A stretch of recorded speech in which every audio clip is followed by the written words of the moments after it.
Circuit देखे थे, कुछ सर्किट को सॉल्व करने की प्रैक्टिस करेंगे, उसके बाद resistance and resistivity, cells series और पैरेलल में कॉम्बिनेशन देखेंगे, ईएमएफ और पोटेंशियल डिफरेंस भी हम पढ़ेंगे और फिर हम इसमें कुछ प्रैक्टिस एमसीक्यूज जो है वो ऐड करेंगे। सो क्वेश्चन देखिए regarding the last lecture, 3 resistors of 1 ohm each are connected in parallel. 3 resistors हैं, हर एक 1 ओम का है, वो पैरेलल में कनेक्ट किया गया। तो कितनी रेजिस्टेंस आ गई जी? R P is equal to R by N. तो ये आ गई 1 ओम रेजिस्टेंस हर कोई था तो 3 थे, तो इक्विवेलेंट रेजिस्टेंस कितनी आ गई? 1/3 ohm. Such connection is again connected with 2/3 ohm resistor in series. यानी कि अब ये जो कनेक्शन है, ये एक 2/3 ओम रेजिस्टर के साथ सीरीज में लगाया गया। इक्विवेलेंट रेजिस्टेंस फाइंड करनी है, इस सारे का जवाब तो 1/3 आ गया। इसका मतलब है सर्किट आसान हो गया आपका। सो 1/3 और ये 2/3 है तो सीरीज में है, तो 1/3 प्लस 2/3 that is 3/3। So the answer is equal to 1 ohm. Next question देखिएगा। नेक्स्ट क्वेश्चन है कि the effective resistance of the 2 resistors in parallel is 12/7। मैंने आपको कहा था ना कि आपको ये वाला फार्मूला भी याद रखना है पैरेलल के लिए। तो ये इफेक्टिव रेजिस्टेंस कितनी आई है जी? 12/7 आई है, राइट।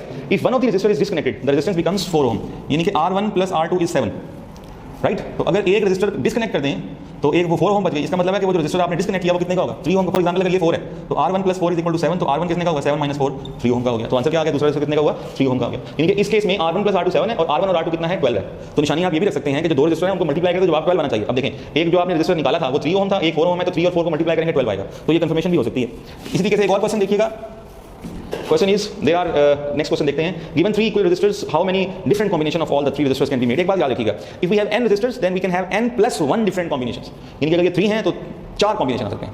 नंबर 1 तीनों सीरीज में लगा दें, नंबर 2 तीनों पैरेलल में लगा दें, नंबर 3 2 सीरीज में एक पैरेलल में लगा दें, नंबर 4 2 पैरेलल एक सीरीज में लगा दें। तो मतलब याद रखें कि if there are n resistors given, there are n plus 1 different combination of the resistor। तो यहाँ पे जो आंसर आएगा वो कितना आएगा? वो 4 आएगा। एक और क्वेश्चन देखिएगा।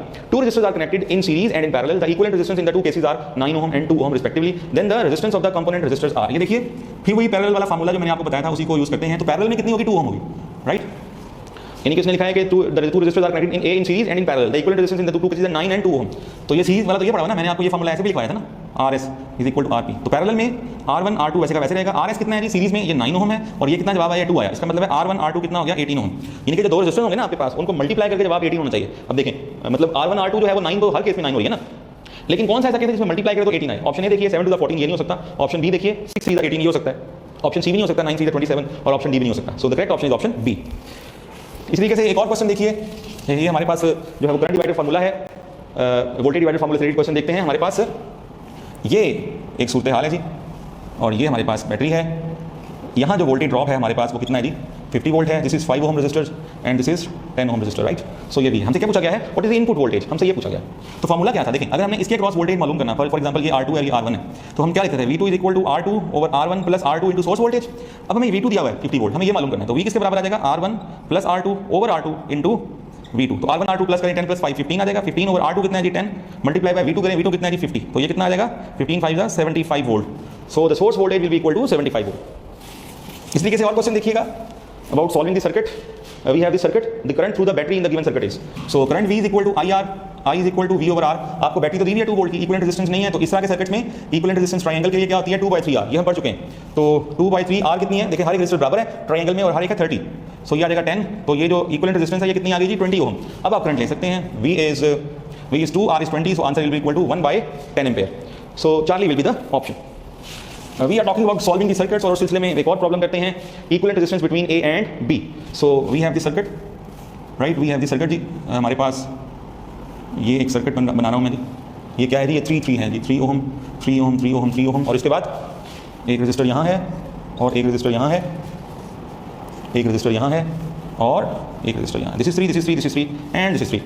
What we have to find out? We have to find out the resistance between A and B। A and B के दरमियान एक रेजिस्टेंस तो ये लगी हुई है ना 6 ओम। A and B के दरमियान 2 लगी हुई है resistance. So this is A this is B। एक तो ये 3 और 3 6 लगी हुई है, बाकी ये सारी भी तो लगी हुई है ना। तो ये देखें यहाँ से ये दोनों सीरीज में है, ये दोनों सीरीज में आपस में पैरेलल में है। तो 3 3 6 3 3 6 6 और 6 ये 3 हो गया, 3 3 3 ये कितना हो गया जी? 9। यानी कि ये जो सारा है जवाब इसका क्या आ गया? 9। और 9 और 6 क्या लगी हुई है पैरेलल में? 9 into 6 9 plus 6 54 and over 15, right. तो ये आ जाएगा 3 पॉइंट समथिंग, तो that will be 3.6 ohm. Delta will be the right option. So कुछ और प्रॉब्लम्स भी देखिए। हमारे पास जो है एक क्वेश्चन है कि the current of 2 ampere is flowing in a system. देखिए मैं इसी डायग्राम को इजी करके बना रहा हूँ, मैं इसी डायग्राम को ऐसे करके बना रहा हूँ, right. This is D, this is C, this is A and this is B, right. So this is 3 ओम, ये 2 ओम आ गया, ये 2 ओम आ गया और ये 3 ओम आ गया। क्वेश्चन ये है कि यहाँ से करंट एंटर हो रहा है 2 एम्पियर का।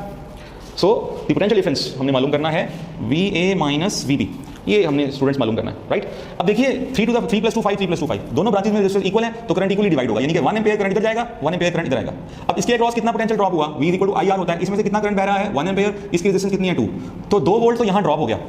टोटल वोल्टेज कितना था वो हम मालूम कर लेते हैं, टोटल वोल्टेज V IR से, करंट तो टोटल 2 है, टोटल रेजिस्टेंस कितनी है जी 3 और 2 5, 3 और 2 5, 5 और 5 5/2 हो गई, यानी कि अगर 5 और 5 पैरेलल में लगे तो 5/2 होगी ना। टोटल वोल्टेज है 5 वोल्ट, राइट। तो 5 वोल्ट में से 2 वोल्ट यहाँ ड्रॉप हो गया तो VA तक पहुंचते कितना बचा 3 वोल्ट, यानी कि यहाँ पे 5 वोल्ट है, 5 वोल्ट इसको भी मिल रहा है इसको भी मिल रहा है, तो 5 में से चलते चलते 2 वोल्ट यहाँ ड्रॉप हो गया तो बाकी A तक कितना पहुंचा 3 वोल्ट, और यहाँ पे कितना वोल्टेज ड्रॉप होगा वो देख लें। V IR, इसमें से कितना करंट बहना है 1 एम्पीयर, इसकी रेजिस्टेंस कितनी है 3 वोल्ट यहाँ ड्रॉप हो गया तो B तक कितना पहुंचा 2 volt. So VA is at 3 volt, VB is at 2 volt. हमें क्या मालूम करना था, हमें मालूम करना था VA माइनस VB, तो that will be 3 - 2 that is equal to +1 volt. एक नेक्स्ट और क्वेश्चन देखिएगा अबाउट सॉल्विंग द सर्किट्स। ये आपको एक सर्किट दिया हुआ है जी, मैं दोबारा बना रहा हूँ। This is 2 ohm resistor, this is 2 ohm resistor, this is 2 volt battery, ये एक एमीटर है, ये 2 ओम है और ये 2 ओम। तो आपसे कहा जाता है कि what is the reading of the ammeter, तो आप एमीटर की रीडिंग क्या है। अब इसमें आप क्या एक काम कर सकते हैं, आप इसी ब्रांच को यहाँ से उठा के ऊपर लगा दें, ये 2 ओम हो गया, ये 2 वोल्ट हो गया, ये एमीटर हो गया, और यहाँ से मिटा दें, कर सकते हैं ना, बिकॉज सेम पोटेंशियल है हर एक का पैरेलल में जो है। ओके, अब ये देखें ये 3 पैरेलल में हैं आप इसमें, तो ये देखें ये 2 ओम वाला रजिस्टर ये आ गया, ये 2 वोल्ट वाली बैटरी आ गई, ये एमीटर आ गया, राइट। और इन सब के कॉरिस्पॉन्डिंग क्या आ गया जी, ये एक रजिस्टर आ गया 2/3। और अब आप देखें ये 2 और 2/3 क्या है सीरीज में, तो ये नेट रेजिस्टेंस क्या आ जाएगी 2 + 2/3 3 to the 6, ये आ जाएगी 8/3 ओम। ये टोटल रेजिस्टेंस आ जाएगी। टोटल वोल्टेज हमें दिया हुआ है 2 वोल्ट, तो I is equal to V/R, so V is 2 और R क्या है जी 8/3, so R will be equal to 3 × 2/8, यानी कि ये आ जाएगा 3/4 ampere. So the correct option for this question will be 3/4 ampere. So according to the definition of resistance, आप जो रेजिस्टेंस की डेफिनेशन करते हैं तो आप कहते हैं कि the opposition to the flow of current, right. और जो रेजिस्टिविटी है इसको हम अभी डिटेल से देखेंगे। सो ये इसको कहा जाता है the specific resistance of the substance, या रेजिस्टेंस ऑफ 1 मीटर क्यूब भी आप रेजिस्टिविटी को बोलते हैं। सो बाय एक्सपेरिमेंट्स अगर आप देखें तो जो रेजिस्टेंस ऑफर्ड है बाय एनी कंडक्टर वो डायरेक्टली प्रोपोर्शनल है लेंथ के और इन्वर्सली प्रोपोर्शनल है वो क्रॉस सेक्शनल एरिया के। तो अगर आप इक्वेशन 1 और 2 को कंबाइन करें तो you will get R is directly proportional to L/A। इसके पीछे लॉजिक आप जानते हैं, अगर लेंथ ज़्यादा है इसका मतलब है ज़्यादा फ्री इलेक्ट्रॉन्स होंगे, रोड के ऊपर अगर गाड़ियाँ ज़्यादा हैं तो फिर कोलाइजन के चांसेस भी बढ़ जाते हैं, और जबकि अगर रोड खुला है क्रॉस सेक्शनल एरिया अगर ज़्यादा है तो फिर खुले रोड पे गाड़ी पर टकराने के चांसेस कम है। आप इस तरह से समझ सकते हैं, अगर क्रॉस सेक्शनल एरिया ज़्यादा तो रेजिस्टेंस कम होती है। तो अगर आप इन दोनों इक्वेशंस को इक्वेशन नंबर 1 और 2 को कंबाइन करें तो R is equal to some constant into L/A, और यहाँ से ये जो कांस्टेंट ऑफ प्रोपोर्शनैलिटी है वो हमारे पास रेजिस्टिविटी कहलाता है। और जिस तरह से R is equal to ρL/A है, वैसे ही रेजिस्टिविटी जो है वो AR/L है। लेकिन जो रेजिस्टेंस का फैक्टर है ये, इसकी अगर आप डिपेंडेंस देखें तो रेजिस्टेंस जो है, dependence of resistance, theoretical question कैसे आ सकते हैं हम वो डिस्कस कर रहे हैं। जो रेजिस्टेंस की डिपेंडेंस है वो लेंथ पे भी होती है, वो क्रॉस सेक्शनल एरिया पे भी होती है, और इसके अलावा ये रेडियस ऑफ द वायर या डायमीटर पे भी होती है, इसके अलावा शेप पे भी होती है, इसके अलावा टेम्परेचर पे भी होती है, इसके अलावा प्रेशर पे भी होती है, और इसके अलावा हम कहते हैं कि नेचर ऑफ दी सब्सटेंस पे भी होती है। तो जो रेजिस्टेंस है वो इन तमाम फैक्टर्स पे डिपेंड करती है। प्रेशर पे कैसे डिपेंड करती है, आपको पता है कि atoms do vibrate about their mean position. तो अगर आप एक्सटर्नल प्रेशर को बढ़ाएंगे तो ये एम्पलीट्यूड ऑफ वाइब्रेशन कम हो जाएगा, कोलिजन के चांसेस कम हो जाएंगे और रेजिस्टेंस कम हो जाएगी। तो जितना प्रेशर बढ़ाएंगे रेजिस्टेंस उतनी कम हो जाएगी। रेजिस्टेंस टेम्परेचर के डायरेक्टली और प्रेशर के इन्वर्सली प्रोपोर्शनल डिपेंड करती है। सो ये तो थी डिपेंडेंस ऑफ रेजिस्टेंस।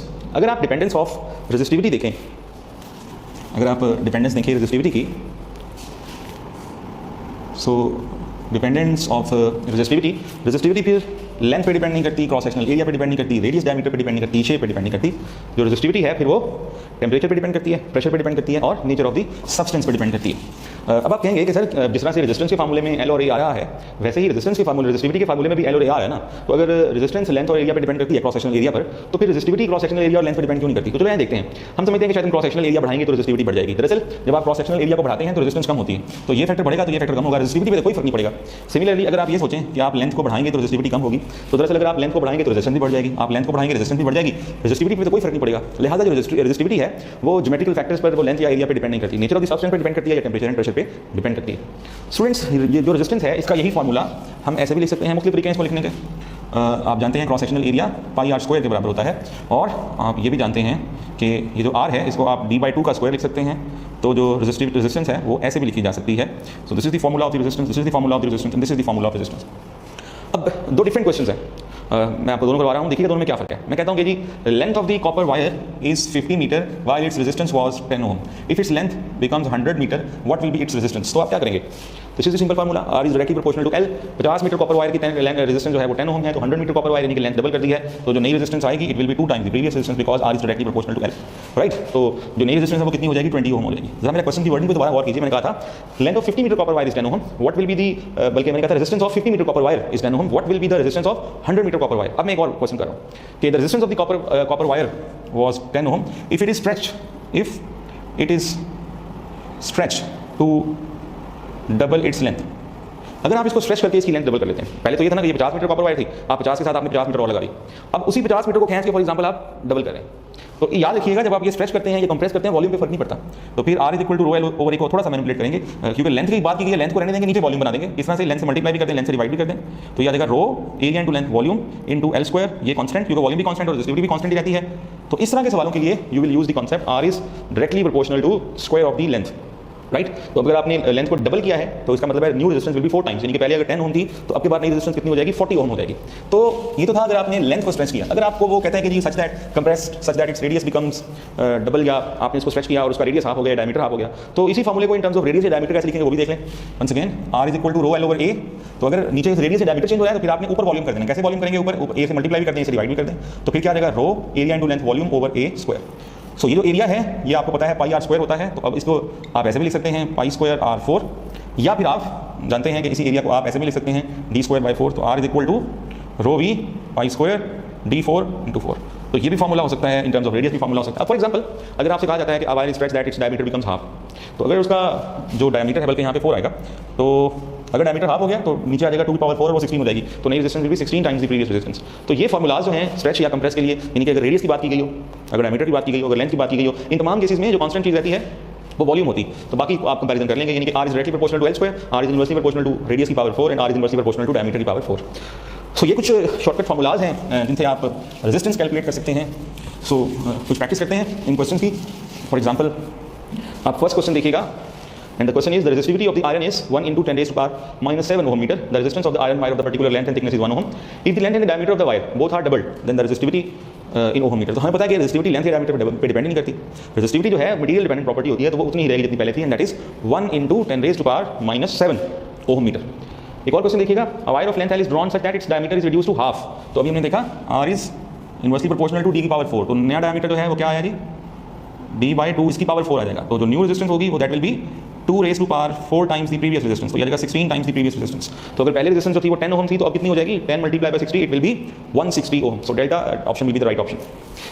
एक और क्वेश्चन देखिए, The question is the resistance of the wire is 20 ohm. It is so stretched that its length becomes 3 times then the new resistance of the wire. हमें पता है कि जो resistance है that is directly proportional to length square, तो length अगर 3 time होगी तो 3 का स्क्वायर रखेंगे वो 9 हो जाएगी। तो इसका मतलब ये हुआ कि new resistance will be 9 times the previous resistance। तो पहले वाली resistance 20 थी, 20 multiplied by 9 कितनी हो जाएगी, 180 ओम हो जाएगी। तो अभी हमने शॉर्टकट सीखे थे, वो फिर मैंने आपको इसको अप्लाई करना सिखाया। एक और क्वेश्चन देखिएगा, a resistor of resistance 10 ohm is cut into 10 equal parts।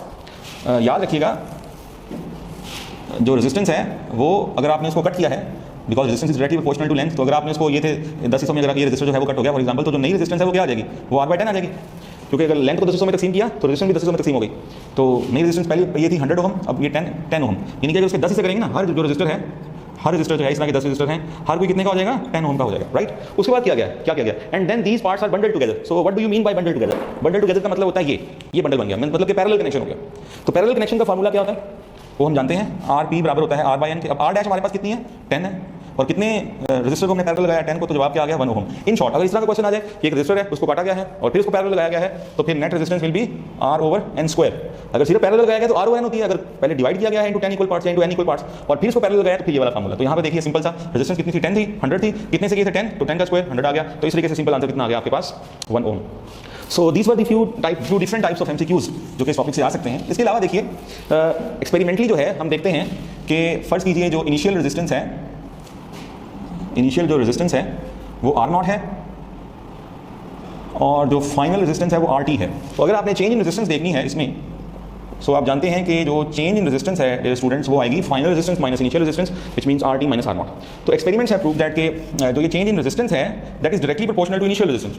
शुरू की रेजिस्टेंस इतनी ज़्यादा होगी तो उस रेजिस्टेंस में चेंज भी उतना ज़्यादा आएगा, और यही जो चेंज इन रेजिस्टेंस है that is directly proportional to temperature increased. ये जो टेम्परेचर है ये T F minus T I है, इसको कैपिटल टी का बच्चा आप लिख लें, राइट। तो ये टी एफ माइनस टी आई, अगर आप इन दोनों को कंबाइन करेंगे तो ये आ जाएगा R naught into T. This is sign of proportionality, और आप जानते हैं कि साइन ऑफ प्रोपोर्शनलिटी को खत्म करने के लिए हमें कोई ना कोई कांस्टेंट लगाना पड़ता है। यहाँ पर जो हमारा कांस्टेंट है that is alpha. So this alpha is R T minus R naught over R naught into T. सो ये क्या पड़ा हुआ है, R T minus R naught over R naught, ये क्या पड़ा हुआ है, चेंज डिवाइडेड बाय इनिशियल। तो चेंज डिवाइडेड बाय इनिशियल क्या होता है, फ्रैक्शनल चेंज होता है। So this alpha can be defined as fractional change in resistance per kelvin, और अल्फा की इसी डेफिनेशन को आप ऐसे भी लिख सकते हैं in terms of resistivity, which means that fractional change in resistivity per Kelvin। अब एक चीज़ पे गौर कीजिए, कंडक्टर्स के केस में जो आर टी होती है वो ज़्यादा होती है और आर नॉट कम होती है। अगर आप टेम्परेचर को बढ़ाएंगे तो फाइनल रेजिस्टेंस ज़्यादा होती है, क्योंकि कंडक्टर के केस में टेम्परेचर बढ़ाने से रेजिस्टेंस बढ़ती है। इसका मतलब है ये वाला फैक्टर ज़्यादा होगा और ये वाला फैक्टर छोटा होगा। तो बड़े फैक्टर में से जब आप छोटा फैक्टर माइनस करते हैं तो अल्फा क्या आता है जी, अल्फा पॉजिटिव आता है। यानी कि याद रखिए कि कंडक्टर्स के लिए टेम्परेचर कोएफिशिएंट ऑफ रेजिस्टेंस या रेजिस्टिविटी क्या होगा, पॉजिटिव होगा। ऑन दी अदर हैंड अगर आप सेमी कंडक्टर्स की बात करें तो सेमीकंडक्टर के केस में अगर आप टेम्परेचर बढ़ाएंगे तो आर टी कम हो जाएगी, आर नॉट ज़्यादा होगी, क्योंकि टेम्परेचर के बढ़ाने से जो रेजिस्टेंस है सेमीकंडक्टर की वो कम होती है, जबकि इधर टेम्परेचर के बढ़ाने से कंडक्टर की रेजिस्टेंस बढ़ती है। तो अगर फाइनल रेजिस्टेंस छोटी है और इनिशियल रेजिस्टेंस ज़्यादा है, फॉर एग्जांपल ये 10 है ये 5 है, तो अगर ये 5 और ये 10 है सेमीकंडक्टर के केस में, तो 5 माइनस 10 क्या आएगा, -5 आएगा। तो फिर जो अल्फा होगा वो आपका नेगेटिव होगा। तो आपको ये चीज़ जहन में रखनी है कि जो कंडक्टर्स हैं उनका अल्फा ज़्यादा होता है और जो अल्फा पॉजिटिव होता है, और जो सेमीकंडक्टर होता है उनके लिए temperature coefficient of resistance negative होता है। तो स्टैंडर्ड रेजिस्टर्स बनाने के लिए हमें क्या चाहिए होता है, देखो इसी फार्मूले को मैं ऐसे लिख सकता हूँ, delta R over R naught into T.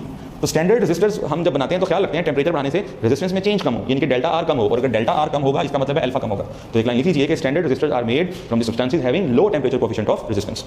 So this was the topic of resistance and resistivity, और इससे रिलेटेड जो न्यूमेरिकल्स आ सकते हैं हमने वो भी डिस्कस कर लिए। अब हमारे पास जो नेक्स्ट टॉपिक है that is EMF and potential difference. तो बिफोर हम उसको डिस्कस करें ईएमएफ एंड पोटेंशियल डिफरेंस को, चलिए एक छोटा सा एक और मैं आपको आपसे क्वेश्चन करता हूँ। सपोज हमारे पास ये 3 बैटरीज हैं, ये 10 वोल्ट की है, इसकी ईएमएफ 10 वोल्ट की है, और इसकी 20 वोल्ट की है, और इसकी 15 वोल्ट की है। मैं आपसे कहता हूँ कि जी नेट ईएमएफ क्या है ये आप मालूम करें। तो आपको पता है ना कन्वेंशनल करंट जो है वो बैटरी के अंदर से नेगेटिव से पॉजिटिव की तरफ फ्लो करता है, मैंने आपसे बात की थी। अब देखें इस बैटरी में से करंट इस तरफ फ्लो कर रहा है, इसका इस तरफ फ्लो कर रहा है, इसका इस तरफ फ्लो कर रहा है। तो अब नेट ईएमएफ कैसे लेंगे, जिन बैटरीज का करंट सेम डायरेक्शन में, देखो E1 और E3 का करंट सेम डायरेक्शन में, इनको ऐड कर दें और जो उनके ऑपोजिट है उसमें से सब्ट्रैक्ट कर दें। तो नेट ईएमएफ आ जाएगी यहाँ पे E1 plus E3 minus E2, तो ये आ जाएगा 10 प्लस 15 माइनस 20, ये आ जाएगा 25 minus 20, net EMF will be equal to 5 volt, right. अच्छा, अगर आपके पास यही बैटरीज ऐसे लगी होती, राइट, यानी कि this was E1 that is equal to 10 volt, E2 20 volt and E3 15 volt. अगर यही बैटरीज ऐसे लगी होती तो हम कहते हैं ये लगी हुई है सीरीज में, और सीरीज में अगर बैटरीज लगी हुई हो ना तो फिर जो नेट ईएमएफ है वो जस्ट सिंपली ऐड हो जाती है। याद रखिएगा, हमें कैसे पता लगा कि ये सीरीज में लगी हुई है, ये देखें सीरीज में लगने की निशानी ये है कि कोई भी दो एंड्स इकट्ठे नहीं आते। देखें positive negative positive negative positive negative, बड़ा एंड पॉजिटिव होता है, दूसरा छोटा एंड नेगेटिव होता है। तो ये सीरीज में लगे हुए हैं, ये सीरीज में लगे हुए थे, देखें पॉजिटिव नेगेटिव नेगेटिव पॉजिटिव, तो ये कॉम्बिनेशन सीरीज में नहीं था। जो सीरीज कॉम्बिनेशन होगा उसकी निशानी क्या बताई मैंने आपको कि कोई भी दो एंड्स इकट्ठे नहीं आएंगे, राइट। सो यहाँ पर जो नेट ईएमएफ आ जाएगी वो 10 प्लस 20 प्लस 15, तो ये कितना आ जाएगी जी 45 वोल्ट आ जाएगी। सो दिस इज सीरीज कॉम्बिनेशन। और अगर आपके पास बैटरीज ऐसे लगी हुई हैं, बैटरीज आपके पास ऐसे लगी हुई हैं कुछ,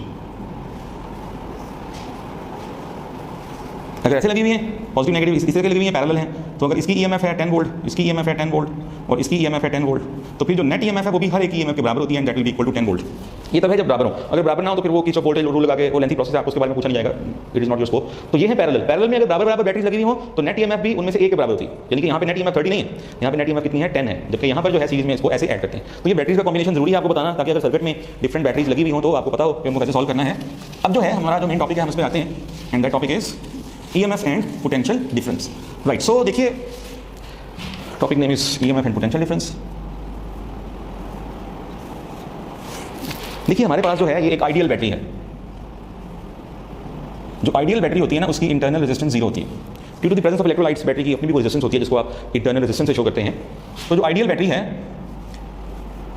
EMF आप जानते हैं कि work done per unit charge charge passing through the battery negative terminal to the positive terminal. अगर हम कन्वेंशनल करंट की डायरेक्शन लें तो ये आइडियल बैटरी है, इसकी इंटरनल रेजिस्टेंस 0 है। तो यहाँ पर according to Ohm's law E is equal to IR, I किसके बराबर आ गया E ओवर R के, राइट।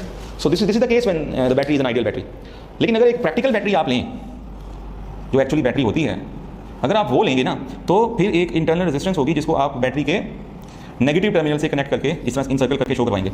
ये इसका मतलब होता है इंटरनल रेजिस्टेंस है। अब करंट कितना होगा, अब करंट होगा E over R plus small r। R plus small R क्यों हुआ, देखिए ये जो दोनों रेजिस्टर लगे हुए सीरीज में लगे हुए ना, राइट। तो फिर अब करंट कितना हो गया, E over R plus small R. यहाँ से E is equal to I R plus I small R. ये जो फैक्टर होता है इसको बोलते हैं टर्मिनल पोटेंशियल डिफरेंस। यानी कि इसका मतलब ये है कि अगर आपके पास 10 वोल्ट का सेल है ना, अगर आप यहाँ पर वोल्ट मीटर लेंगे तो वो आपको रीडिंग ईएमएफ की नहीं देगा, बल्कि वो आपको ये रीडिंग देगा। और लेट्स से कि ये कितनी होगी 9 वोल्ट की, बाकी जो 1 वोल्ट है वो इसके क्रॉस डिसिपेट हो जाएगा। So this is the terminal potential difference and that terminal potential difference is equal to E minus I R.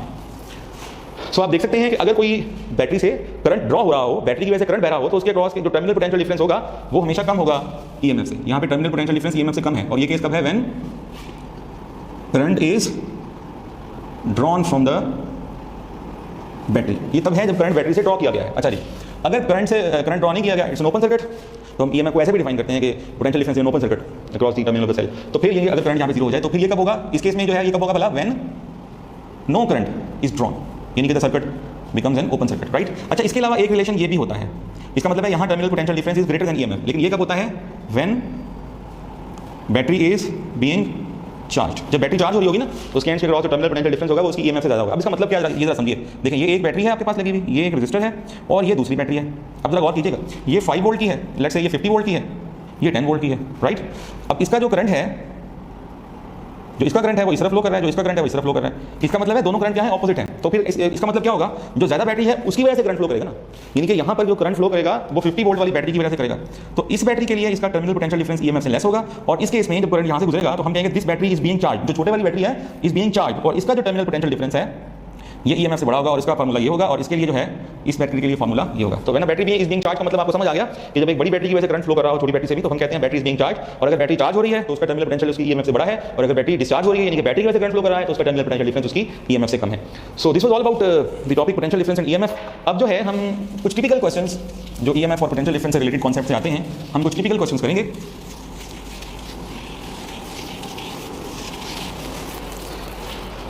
So question देखिएगा, पहला क्वेश्चन देखिएगा, in the figure the volt meter V reads 5 volt when the switch is closed, the EMF of the battery is 8 volt, the internal resistance are. एक बात याद रखिएगा, ये diagram मैं आपको बना देता हूँ यहाँ पे। तो जो वोल्ट मीटर है बेशक आप इसको इधर लगा दें, और ये 10 ओम की रेजिस्टेंस है, और ये जो ईएमएफ ऑफ द बैटरी है वो 8 वोल्ट है। क्वेश्चन देखिए दोबारा से, in the figure the volt meter reads 5 volt. याद रखिएगा जो वोल्ट मीटर की रीडिंग है ना वो है टर्मिनल पोटेंशियल डिफरेंस, और वो टर्मिनल पोटेंशियल डिफरेंस आप जानते हैं कि आई आर के बराबर होता है। तो ये है जी 5 volt, okay, when the switch is closed the EMF of the battery is 8 volt, यानी कि अगर ओपन होता है तो फिर क्या होता है 8 वोल्ट। ये है ईएमएफ इज 8 वोल्ट। तो क्वेश्चन ये है the internal resistance R, internal resistance R आपने मालूम करनी है। तो देखिए आप कहते हैं terminal potential difference is E minus I R, so यहाँ से I R is equal to E minus V T over E minus V T, और स्मॉल आर क्या आ गया, E minus V T over I. तो यहाँ से देखिए आई R is equal to 5 R, so I is equal to 5 by R क्या 10 है, तो I is equal to 0.5। So resistance कितनी आ गई, EMF is 8 minus terminal potential difference is 5 over 0.5, तो ये आ गया 3 over 0.5, so this becomes 6 ohm. तो कॉन्सेप्ट क्या है, टर्मिनल पोटेंशियल डिफरेंस जो कि आई आर के बराबर होता है, वहां से आप करंट मालूम कर सकते हैं, और वो करंट इस फार्मूले में पुट करके आप आंसर ले सकते हैं, क्योंकि ये दोनों वैल्यूज आपको पहले दी गई हैं। So correct option of this question will B 6 ओम। एक और जो है वो क्वेश्चन देखिए,